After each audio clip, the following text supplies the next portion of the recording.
ଯୁଗ ବଦଳିବା ସାଙ୍ଗରେ ବଦଳୁଛି ମଣିଷ। ସମାଜର କଥା କହେ ସାହିତ୍ୟିକ। 1950 ମସିହା ପରେ ସ୍ୱାଧୀନତା ପରବର୍ତ୍ତୀ ପର୍ଯ୍ୟାୟରେ ମାନବିକ ମୂଲ୍ୟବୋଧରୁ ଓହରି ଆସିଥିବା ମଣିଷ ଯେଉଁଠି ମୂଲ୍ୟରେ ପରିଣତ ହୋଇଛି, ମଣିଷ ପାଲଟି ଯାଇଛି ପଶୁ। ଆମେ ଯାହାକୁ ତୃତୀୟ ଶ୍ରେଣୀରେ ପଢ଼ିଥିଲେ man is a social animal, ମଣିଷ ଏକ ସାମାଜିକ ପ୍ରାଣୀ।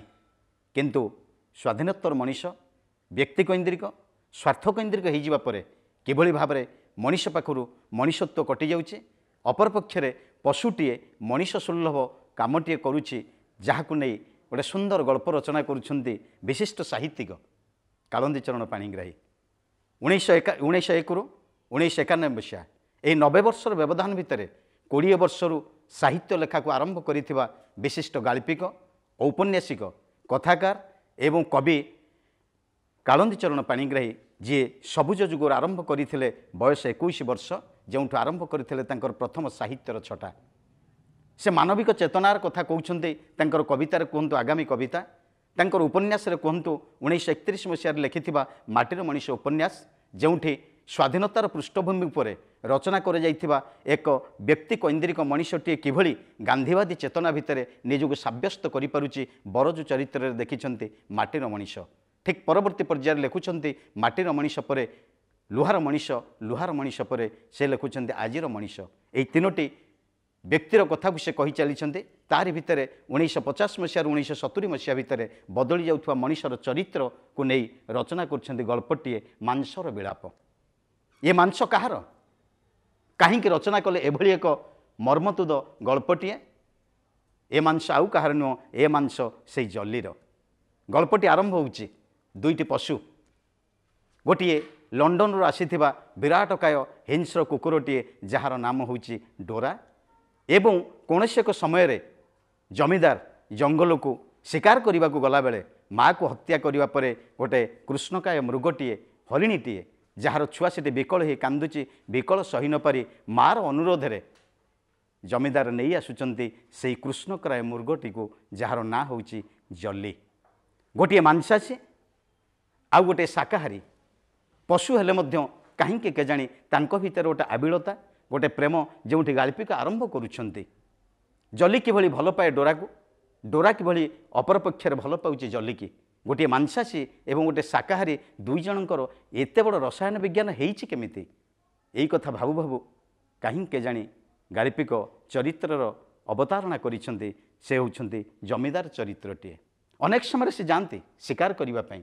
ସେଦିନ ହଠାତ୍ ଦିଲ୍ଲୀ ସହରରୁ ଡିଆଇଜି ସାହେବ ବାର୍ତ୍ତା ଦେଇଛନ୍ତି ଆସିବେ ଜମିଦାରଙ୍କ ଘରକୁ ବୁଲିବା ପାଇଁ ଏବଂ ଜଙ୍ଗଲକୁ ଯିବେ ଶିକାର କରିବାକୁ। କେତେ ଭଲ ପାଆନ୍ତି ସେ। ଜଲି, ଡୋରା, ଏମାନେ ତାଙ୍କର ଯେମିତି ପରିବାରର ସଦସ୍ୟ। ଏତେ ଆତ୍ମୀୟତା ତାଙ୍କ ଭିତରେ ବଞ୍ଚି ରହିଥିଲା ଯେ କେହି କାହାକୁ ଛାଡ଼ି ତିଳେ ମାତ୍ର ରହିପାରୁନଥିଲେ। 15 ଦିନ ପାଇଁ ଏଇ କଥା ବିଚାର କରୁ କରୁ ଜମିଦାରଙ୍କ ନିକଟରେ ପହଞ୍ଚିଛନ୍ତି ଫରେଷ୍ଟ ସାହେବ ଏବଂ ସେ ଯିବେ ଶିକାର କରିବା ପାଇଁ। ଏବଂ ଜଙ୍ଗଲଠାରୁ ଅନତି ଦୂରରେ ଶିକାର ପାଇଁ ବନ୍ଦୋବସ୍ତ କରିବାକୁ ଜମିଦାର ତାଗିଦ କରିଛନ୍ତି ପିଆଦାମାନଙ୍କୁ, ଚାକରମାନଙ୍କୁ, ଏବଂ ସେଠି ସବୁ ବନ୍ଦୋବସ୍ତ ହେଇଛି। ଅତି ଆରାମରେ ସେମାନେ ଯାଇଛନ୍ତି ଏବଂ ଶିକାର କରିବା ପାଇଁ ବାହାରିଛନ୍ତି। 4 ଦିନର ସମୟ ରହଣି। ଜଲି ଡୋରାକୁ ଛାଡ଼ି ରହିପାରେ ନାହିଁ, ଅପରପକ୍ଷରେ ଡୋରା ବି ଜଲିକି ଛାଡ଼ି ରହିପାରୁନି। ଏଇ ଯେଉଁ ପଶୁ ଭିତରେ ମାନବିକତାର ସ୍ୱର, ସେହି ସ୍ୱରକୁ ଏଠି କାଳନ୍ଦୀ ଚରଣ ପାଣିଗ୍ରାହୀ ଅତି ଚମତ୍କାର ଭାବରେ ଉପସ୍ଥାପିତ କରିଛନ୍ତି। ଗୋଟେ ଯୌବନର ତାରୁଣ୍ୟରେ ସବୁଜ ଯୁଗରୁ ଆରମ୍ଭ କରିଥିବା ଏହି ପ୍ରେମ ପ୍ରଣୟର କବି କାହିଁକି କେଜାଣି ପ୍ରଗତିବାଦୀ ଯୁଗରେ ପହଞ୍ଚି ସ୍ୱପ୍ନ ଦେଖୁଛି ଗୋଟେ ଆସନ୍ତାକାଲିର ଭବିଷ୍ୟତ ପାଇଁ, ଯେଉଁଠି ଆଗାମୀ କବିତାରେ ସେ କହୁଛନ୍ତି ସକଳେ ଲଭିବାକୁ ମୁଠାଏ ଦୁଧ ଭାତ, ଯୋଗ୍ୟ ଅଛ ଯେତେ ବାଳିକାତ, ଆଗାମୀ ସମାଜର କବିତା ରଚେ ବସି, ମୁଁ ସେହି କବି ପୁଣି ଆସୁଛି ବସି ବସି। କି ଚମତ୍କାର ପଦ! କେବଳ ଏଇଠି ରହିଯାଇନାହାନ୍ତି, ପୁଣି ସେ ଯାଉଛନ୍ତି ସ୍ୱାଧୀନତା ପରବର୍ତ୍ତୀ ମଣିଷର ମାନବିକ ମୂଲ୍ୟବୋଧରୁ ମୂଲ୍ୟରେ ପରିଣତ ହୋଇଥିବା ମଣିଷଟିଏ କିଭଳି ପଶୁ ଉପରେ ଶୈତାନୀ ଭାବ ପ୍ରକାଶ କରିଛି, ଯାହାର ଅନ୍ୟ ନାମ ମାଂସର ବିଳାପ। କାହିଁକି ବିଳପିତ? ଶିକାର ଚାଲିଛି, ଗୋଟେ ଦିନ ଅତିକ୍ରାନ୍ତ ହୋଇଛି, ସୁନ୍ଦର ଭାବରେ ଭୋଜି ହେଇଛି, ଶିକାର କରିଛନ୍ତି ଡିଆଇଜି ସାହେବ। ଦ୍ୱିତୀୟ ଦିନ କଟିଛି, ତୃତୀୟ ଦିନ ବି ଅତି ଆରାମରେ କଟିଛି। କିନ୍ତୁ ଦୁଃଖ ଆଉ ପରିତାପର କଥା, ଗାଳ୍ପିକ ଏତେ ଚମତ୍କାର, एते मर्मतोद भाव घटनाटा को वर्णना करिसेंती पाठक विचार करिवे वास्तव में मनीष मनीष ना मनीष जंगल भितर पाशविकतार अत्याचार यही कथा विचार करू करू गाल्पिक लेखुंट प्रगतिवादी जुगर से माटीर मनीष आजिर मनीष लुहार मनीषर कथा केते परिवर्तन ये मानविकता कहीं ये मानविकतार एते अधपतन होइछि कहीं शेष दिन शिकार पाई जेते चेष्टा कले भी शिकार मिल पारुना दुखरे म्रियमान जमीदार चिंतित पियादा चाकर समस्ते अनेक चेष्टा सत्वे भी कौन शिकार हो पारुना जमीदार गोटे प्रश्न आजिर नैश भोजी मांस मोर अतिथि सत्कार हेब केमिति अनेक चिंताग्रस्त समस्ते चिंतित यही परिप्रेक्षी में कहीं केजाणी मानव भितर शैतानर गुणटी प्रवेश करुच्ची हठात डीआईजी साहब प्रश्न करुछंती जमीदार साहब इफ यू वॉन्ट माइंड आमे जलिकी आज रातिर खाद्य परषण रे मांस आहार करिबा एतिकी शुणु शुणु जमीदार को मुंडरे जमती आकाश छिंडी पड़ा खाली सेतिकी नुहे परिशेष अति आदर सहित निज संतान ठारू अधिक भल पाउथिबा जलिकी जेतेले खानसाम हत्या करने को जाउची कहीं केजाणी केउ आड़ुआल भितरु नजर पड़ुची डोरार से डोरा जो डोरा दिने दौड़ू दौड़ू गोड़े आघात होइची से घाटी की सुखेइबा पई जली केते चेष्टा करिची निज जीभरे चाटी चाटी डोरार से क्षतस्थान को से उपशम कर दउची आठू भल पाइबार भाव आउ थाई पारे कौन कालंचरण पाणिग्राही गोटे मानव चेतनार कवि मानव कथा को अति चमत्कार भाव में वर्णना करिवार अनन्य कवि अनन्य उपन्यासिक गाल्पिक तथा प्रबंधकार से होउछंती कालंदीचरण पाणिग्राही विश्वनाथपुर जिला कटक पुरी जिलार विश्वनाथपुर ग्राम में जन्मग्रहण करिथिबा 1901 मसीह जड़े ब्राह्मण परिवार मनीषटीए किंतु ब्राह्मणर कौन गुण से केबे निजको बखाणी नाहंती से खोजी आसीचंती पृथ्वीर समस्त कोण अनुकोण मनीष भितर मानविक मूल्यबोध दुख आ परितापर कथा मूल्यबोध किबरी मूल्य परिणत होइछि मनीषटी किभली पशु होइछि एवं मो व्यक्तिगत मतरे आकृति मनीष देखा जाउथवा मनीष गुड़ाक प्रकृति पशु आउ आकृति पशु भली देखा जाउथवा वास्तव में से परिवर्तन होइछंती मानविकतार मूल्यबोधरे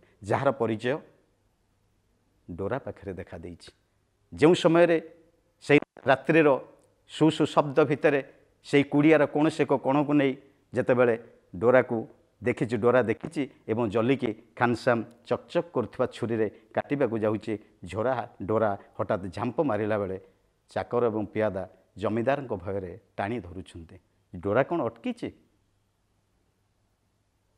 जलीर हत्या होइछि पाकशाला रोषेई सरी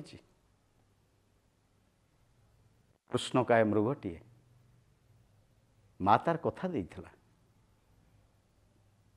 हे जमीदार बाबू मते सिना मारिदेल मो छुआटी आपण हाथ में मु टेकी दौची यही कौन तार परिणाम अतिथि सत्कार पई गोटे मानवत्तर मनीषटीए मानव इतर स्तर को चली जाउची डोरा किंतु अटकिनी कांदी पकाउची खाइबा टेबुल उपरे केते आनंदर सहित से तारुण्य छन छन होउथिबा घास गालीचारे घोरी बुलुथिबा डोरा सहित अति सस्नेह प्रेम बुलुथिबा आज खाइबा टेबुल थाली उपर केते स्वादिष्ट आहार जमीदार बाबू सहित खाई बसिचंती डीआईजी साहब अति निकटतम बंधु किंतु हठात खबर शुणुंट जमीदार साहब पियादासी कहूँ बाबू डोरा खाऊ नहीं जे गोटे मांसासी जे मांस को भल पाए इंग्लैंडर ग्रे हाउंड कुकुरटी बंधुत्वर प्रेम एते से बांधी ही जाइए जो जली सहित तार एते संपर्क था जे निज आखिरे साक्षी बनी जाइए मोरी सामने मोर अति प्रियतम बंधु को हत्या करा जाइए ता मांस से खाई पारे जेते चेष्टा कले भी डोरा मांस भक्षण करि पारि नाही। परदिन सकाळ होइछि डोरा सेमती कांदुछि जमीदार बाबू सहित मध्य से सामिल होइछि कुड़िया भांगी जाइछि ପରଦିନ ସକାଳେ ଫେରି ଯାଇଛନ୍ତି, ଡୋରା କିନ୍ତୁ ଫେରୁନାହିଁ। କାହିଁକି କେଜାଣି ହଠାତ୍ ଦୌଡ଼ି ଭିତରୁ ବାହାରି ବେକରେ ବନ୍ଧା ହୋଇଥିବା ସେକୁଳରେ ଛିଡ଼ି ଡୋରା ଦୌଡ଼ି ଯାଉଛି ଯେଉଁ ଜାଗାରେ ଜଲିର ଟପ୍ ଟପ୍ ଟପ୍ ଟପ୍ ଟପ୍ ଟପ୍ ରକ୍ତ ବହିଯାଉଛି। ଡୋରା ସମ୍ଭାଳି ପାରିବ? ମାନବୀୟ ଚେତନାର ମଣିଷଟିଏ କିଭଳି ପଶୁତ୍ୱ ପାଲଟି ଯାଇଛି, ଗାଳ୍ପିକ ଅତି ଚମତ୍କାର ଭାବରେ ଗୋଟିଏ ସରଳ ରେଖାରେ ଗତି କରୁଛନ୍ତି। ହଠାତ୍ ଦିନେ ଡୋରାକୁ ଖୋଜିଲା ବେଳକୁ ଡୋରା ନାହିଁ। ଜମିଦାର ପଠାଉଛନ୍ତି, ଚାକର ପୂଜାରୀ ସମସ୍ତଙ୍କୁ ପଠାଉଛନ୍ତି। ଜଙ୍ଗଲର ଅନତି ଦୂରରେ ସେ ଖୋଜୁଛନ୍ତି ଡୋରା କାହିଁ।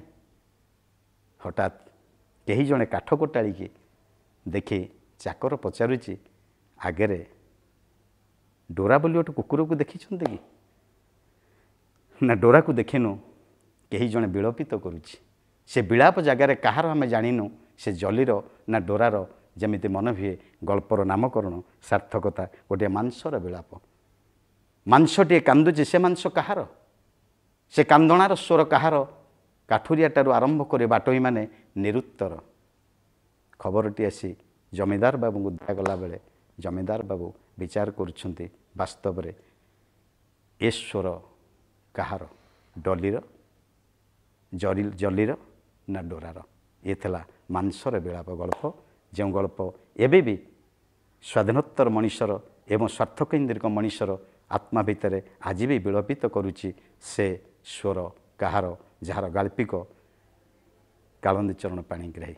ତେବେ ୟାରି ଭିତର ଦେଇ 1991 ମସିହା ପରେ ମୃତ୍ୟୁବରଣ କରିଥିବା କାଳନ୍ଦୀ ଚରଣ ପାଣିଗ୍ରାହୀ ହୁଏତ ଦିବଙ୍ଗତ, ହେଲେ ତାଙ୍କ ପାଖରେ ଛାଡ଼ି ଯାଇଛନ୍ତି ଏଇ ଯେଉଁ ମାନବିକତାର ସ୍ୱର ଆଜି ବି ମଣିଷ ଖୋଜୁଛି, ମୁଁ ମଣିଷ ନା ପଶୁ।